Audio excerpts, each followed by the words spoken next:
learned resiliency, if nothing else, from that. I've learned, times in life you're going to get knocked down. That resiliency and that hard work and stuff is what helped me once I was in a train accident in January of 2001 in Philadelphia. And I woke up from the train accident and learned that I had lost my leg. And, absolutely devastated, not because I lost my leg at first, but I was devastated because I didn't believe I'd be able to run or play basketball again. Because those were two sports that I had done since I was 5 years old. I absolutely loved doing them. And then all of a sudden you wake up and you can't do them anymore. And so people all the time are like, well, how did you just bounce back so easily?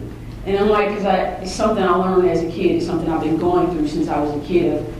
People might leave you in life, things might leave you in life, and situations might knock you down in life. But the quicker you can learn to get back up and move along with your journey, the better off you are, as opposed to sitting there like, oh, my dad left, I don't know what we're going to do. I don't know where the money's going to come from. Oh, now my life is ruined because my dad left. Instead, I'm like, okay, all right, we have to figure this out. If it means I have to go outside of the house and make some money in order to afford both the things I like and also to help make my family more comfortable, then let's do those type of things. Let's work hard. Let's do what it takes in order to have the life that I would like to live. And so I learned that from my accident of, what is it going to take for me to get a prosthetic leg? What is it going to take for me to go through rehab? What is it going to take for me to learn how to walk so that I can eventually learn how to run? So as I laid in that hospital bed, I had 3 dreams. I mean, I was very fortunate that the doctor that did my surgery, he actually came in and told me about the Paralympic Games. Because I had no idea what the Paralympic Games were. Only disabled people I knew were like, older people in the hospital, in the church, or you see in the mall or whatever. So when he came in and gave me those magazines about the Paralympics, I'm like, okay, all right, this is what I want to do. So I'm 2 weeks from... What'd you tell him first? I thought he was crazy.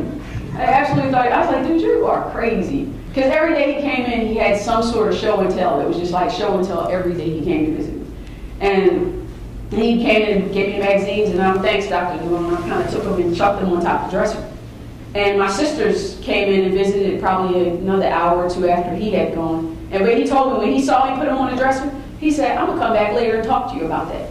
And I said, oh, okay, cool, whatever, weird dude, bye. I'm out of here. So he came, my sisters came, and they just like, where these magazines come from? I'm like, Dr. DeLong, y'all know it crazy. Every day he come here, he brings something or somebody.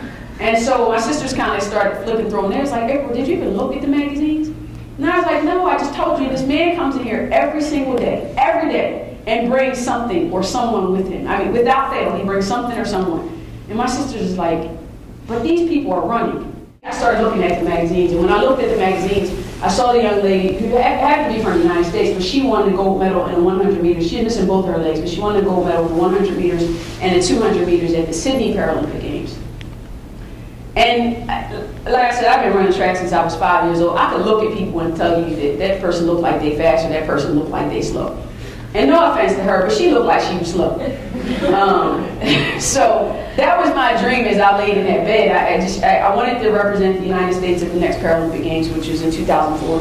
I wanted to win gold medals, and I wanted to be the fastest amputee in the world. And that was my motivation to get out of the hospital bed, to get my prosthetic leg, to learn how to start running, and then eventually to be able to represent the United States. And I've been in 3 Paralympic Games now, and I'm training for number 4, which will probably be the last one. But that whole process and the things I've gone through in life helped me to become a gold medalist and also to become the fastest in the world.